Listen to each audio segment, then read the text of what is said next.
Hi everybody, welcome to our panel discussion about the 2019 Motul Roof of Africa. It's an honor to sit here between two legends of the sport, previous winners of the event, and hear their inputs on roof and their past experiences and their history with the event, and maybe give you guys some feedback and some tips on what to expect and what to do to make the Motul Roof of Africa a better experience for you. So from my side, Roof of Africa has always been a part of my life. I remember going to races as a 3-4-year-old kid and running around following Alfie and thinking he was like my hero. And I remember getting one of his LG KTM race shirts at one of the events, like a little one that he brought to me. And it's the history that this event has with everyone. And even after that, going as a 10-year-old boy, then I had the privilege of watching Daryl. He didn't give me any shirts. He didn't have time for me and gave me shirts, But I mean, it's so cool to have that history with the event from my side. I feel pretty much the same. So when I was a kid, I was watching Alfie. I feel like the old guy. Yeah, but I think everybody. It's when you're young and it's your dream to go do the Roof of Africa. It's got such a special race and such a heritage that I think everybody wants to go and do it. And I raced the roof. Alfie, we had many races together. Many roofs together. We've seen the race evolve and into a hard enduro style of race. In the early days, we used to race 500 kilometers a day, and if we tell the youngsters now we raced 500 k's a day in Lesotho, they're like, what? Like, how's it even possible, And now it's become a lot shorter and harder over time. But like I said, I was talking to Charo and telling him that guys are saying, oh no, the roof's going to be longer, should be more easier, even to ride, 3, 4, 500 kilometers over the terrain that they offer you. And remember, in our day, there was no tar roads, it was just dirt roads. And I remember on the Motul Pass, those famous passes, you'd come around the corner, there'd be a bus stuck to its axles and waiting for the sun to come out, and it'd always be misty, raining. It was September. So rain, hail, snow, all in one day. It was called the Four Seasons, that race, year after year. But I think the most thing about it, it's a challenge. And don't give any guy with a motorcycle and a helmet a challenge. And the Roof of Africa has got a name that goes back, like you said, 40, 50 years. And people want to challenge themselves, whether you're a mediocre rider, whether you're a good rider. And then I think the best challenge is to be able to stand on the podium or on the top step. Whether it's nice now that there's 3 classes, bronze, silver and gold. And at the end of the event, even if it's a bronze rider, to be on that podium in the bronze class, and it becomes a race during the 2-3 days. The pit crew are into it. It's the spectators is just amazing. And it's the challenge of the Roof of Africa. It's, can you finish the event? And a lot of guys make their own assumptions about it, and my assumption is that you're not going for a haircut if you're coming to the Roof of Africa. You'll be lucky to have an easy event.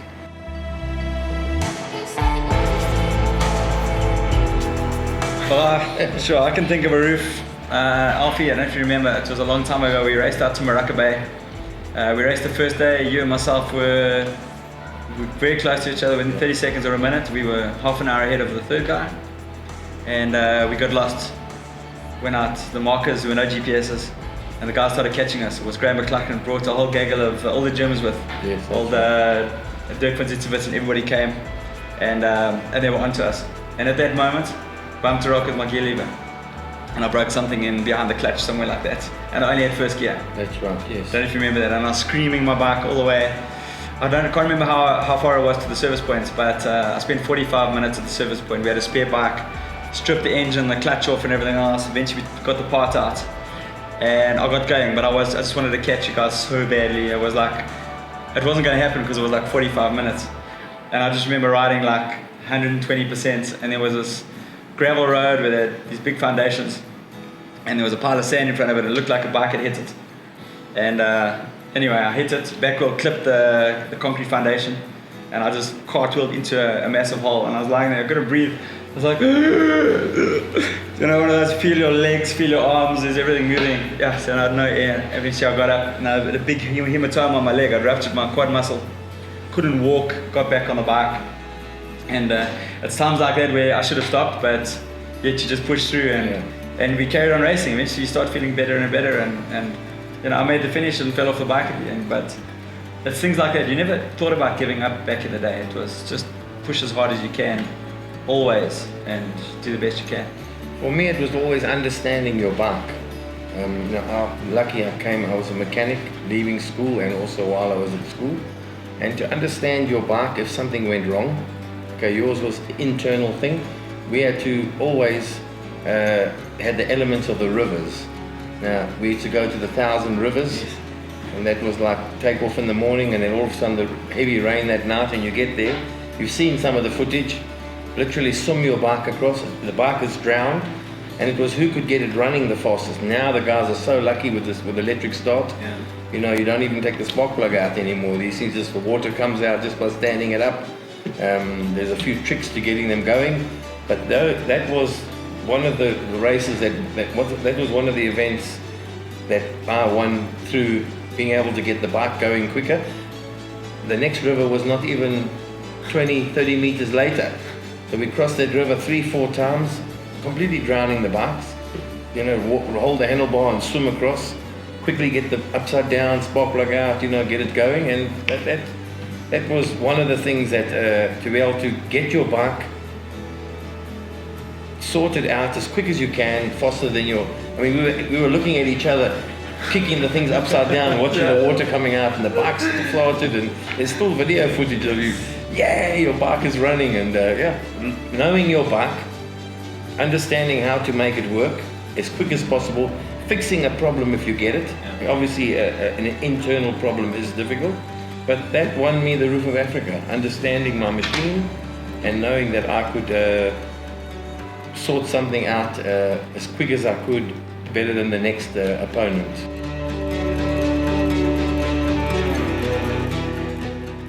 The way I see it is that in Lesotho we have so much freedom. We have, I don't know, 50 to 100 square kilometers of virgin terrain that we can go and explore and find new things. But at an Erzberg or a Romaniacs or any of these massive international races, they're very, very limited to the space that they use. And because of restrictions from government, etc. Where in Lesotho, we're very fortunate at this present time to have a vast area to be able to cover. So it's a fine line between wanting to conform to what the other events are doing and offering something completely unique where you can explore and have that unknown freedom of riding where no one has before. I think the most important factor about this whole thing is, number one is the riding experience, and number two is the fun factor. The riders have got to come here, it's got to be difficult, they've got to be able to challenge themselves. Like why we went to Romaniacs all those years, Alfie, because you got there and you got to ride for 5 or 7 days in the most beautiful mountains in the world, where you wouldn't normally get a chance to go ride there. And Lesotho is the same. They can come and ride there without fences on the most amazing routes that you could possibly imagine, and have fun. So all of these elements that you're talking about with the race village and everything else gives the riders a chance to mingle and have fun and have a beer afterwards, and you know, the whole spirit of the race, the camaraderie and all of that. If you can bring all of that back, then you've got that's the secret for your success. Keep more people got to come out and have a great time, and you know, maybe with time, you know, become part of the West Series again, and that would be fantastic. You know, I've been to all of the races around the world, and each one is unique. And I've just come back from the Getson Rodeo, super intense. 2 races, 1 in the morning, 1 in the afternoon. Romaniacs is 5 long days of riding. Erzberg is the shortest and hardest one-day race in the world. So, and the Roof of Africa is similar to Romaniacs, where you come and ride in the mountains for 3 days, covering large distances. And if the guys got a good experience, they're going to come back. They're going to tell their mates, and the mates are going to come. And that's how we're going to grow this race.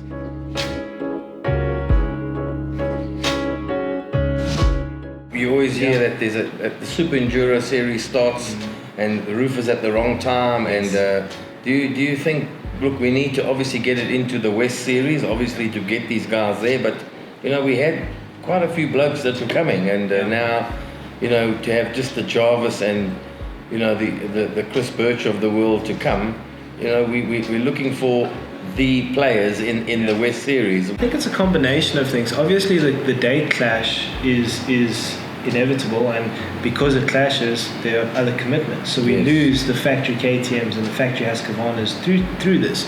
But we need to be proactive in that case. We can't just sit back and say, oh, well, that's happening, there's nothing we can do. So we want to align ourselves to give those riders the opportunity of coming. And in 2020, that's exactly the plan. And we need to also prove ourselves to the international market again. Over the past couple of years, we've had events that have been a little bit too easy, where the guys have finished at 10 o'clock. And we've had events that have been, bordering a little bit too difficult.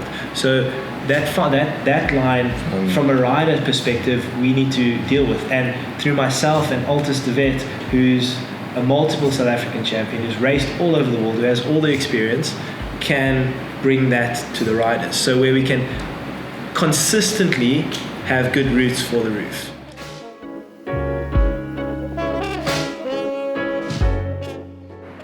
I just think what Charan's going to offer, everybody's waiting for something new. He's got a lot of experience. He knows exactly, I think, what people want. You get new guys coming there to organize the event and try and put on what they think will be tough. But, he's had a lot of years' experience. He's a rider himself, which does help.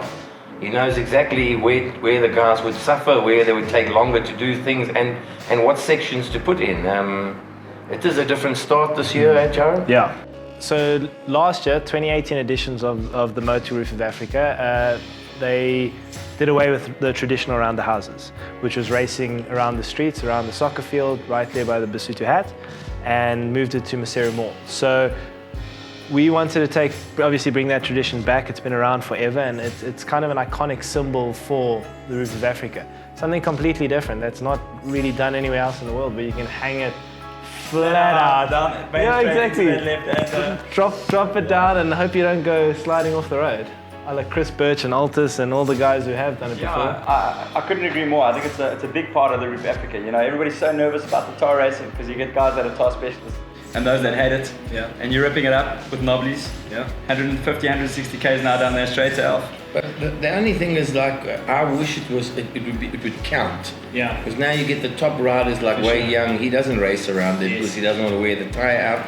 In case maybe he could have a crash. Yeah. And that's the only thing that's taken out of it. Our day, it counted. Yeah, with these prize money. Yeah, It was like 1,500 rand we used to get Alliance Insurance or security. Yeah. So that's also. 1,500 rand 30 years ago was a lot of money. There was the money for the Saturday night. Exactly. So for this year's Rift, that's exactly what we're doing. We're bringing back prize money for all the classes, for the fastest competitor. How much is it now? It was 1,500 bucks. 15 was inflation. So we set it at $5,000 win. Downscale down to the top three. I think that's the way to go. Exactly. That's what people come here to see, the best riders hanging it around there. And I think Also another key element is we don't want the Oaks to stand around in the sun all day. So we don't need to have 20 people in a class racing there. We're going to put big fields of riders onto the tar, start on the tar road so there's no dust, flat out for 3 laps around the streets of the city. Awesome, that sounds good. What does your time trial look like this year? We're going straight from the into the time trial? Also, now something new. So we're actually going to have an endurocross event purely for the gold class straight after Around the Houses. So after the gold class do their Around the Houses, they're going to head to Maseru Mall, where we're busy constructing an endurocross track, and they're going to have a practice, qualifying, followed by heat races and a final. That sounds pretty cool. So is that their time trial? That's their time trial. Yeah. Okay. So it's also just kind of to give something back to the community of Lesotho, because they can come and watch and experience a different side. The people that are working that can't take off a Thursday, but during their lunch hour want to go and watch some guys throw their bikes over some rocks and some obstacles. Yeah. I think that's going to be really cool. And the bronzies and silvers, they're going to go out and do it. They're still going to go out and do a time trial loop. So they're going to then head to Tower Busu, and it's just going to be a little bit more relaxed. They're going to do their Round the Houses first. So it's first going to be bronze, silver, then gold at Round the Houses. Yes. So they can get out to the time trial. And let's say they start between 10 and 12. And it's going to be a relatively short time trial, 40 to 50 Ks. Of nothing too hectic, but enough to make them sweat and give them. So no time trial for the gold guys. No time. Endurocross. Okay. Endurocross only, Right. and the plan is that we can have majority of the bronze and silver guys finish with their time trial by 2-3 o'clock, in time to come back for the final of the Endurocross at Maseru Mall, for everyone to be part of the event. Yeah, that sounds pretty good. Friday is going to be the really tough day of Roof of Africa. The plan is to have Friday for the riders and Saturday for the spectators.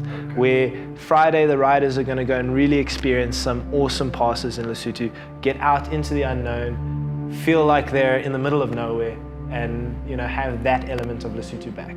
And then come back on Saturday, lots of spectator points. Exactly.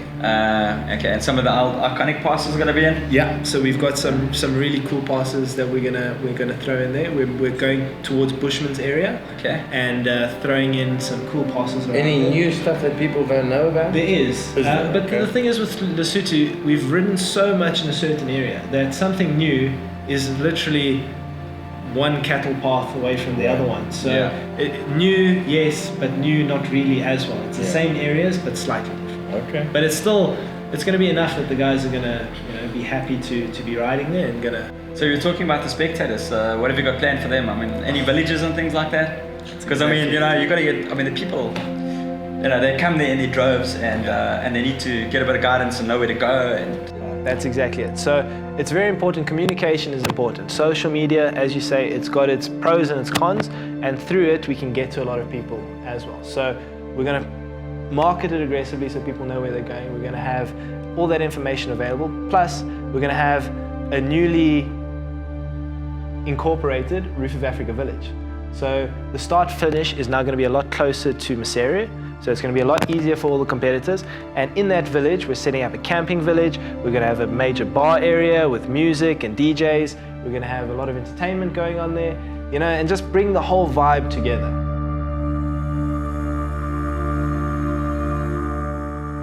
Not only nutrition. Don't take a new pair of pants.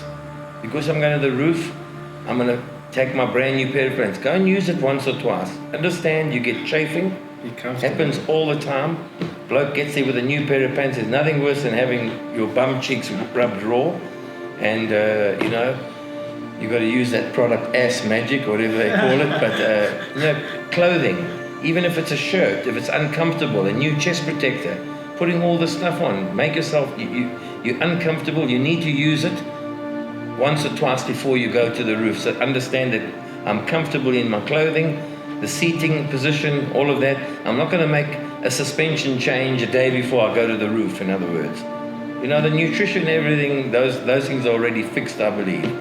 But being comfortable and not having an itch or a scratch during the race, because that can really turn into something nasty. And another thing is being comfortable as well. I see so many guys there, they've got the bum bag. It's heavy, man. There's so many tools in there. They take everything, including the kitchen sink. And take a couple of those things out, your gear lever and that cable tied onto the frame of the bike or inside the airbox and things like that, so you can save a lot of weight. That weight around your waist, your legs get tired, from all that standing and everything. So I think little tricks like that, to be clever, will make a big difference to your race at the end of the day. I think we're lucky because we race 11 months of the year. And we were just natural athletes. That's one thing that I think stands out.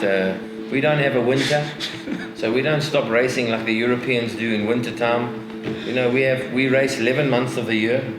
So it's not that we currently, and nobody should stop training. If you're an athlete racing off-road or enduro, you don't stop training the whole year. You set your program out.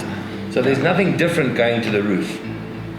I think that time in the saddle is the most important thing. You go to the gym and you use different sets of muscles and that. If you can spend as much time as you can on the gym. And what I used to do leading up until the roof is, devolt. We don't have much in Joburg, but spend long hours on the motorbike every weekend. A lot of us, because cramping is a big thing. Work. Youngsters have got a lot more time to go and ride on that, and not all of them like riding on the rocks. But if you're going to go to the roof, and for that particular event, you need to go and ride that kind of terrain, which is lots and lots of rocks. Yeah, so Daryl, Alfie, thank you guys so much for sharing your expertise with us, with the world, with the riders. Hopefully they've learned something. It's really good to reminisce and hear these stories from two of my heroes. And we look forward to hosting everybody at the 2019 edition of the Motul Roof of Africa, and we can't wait.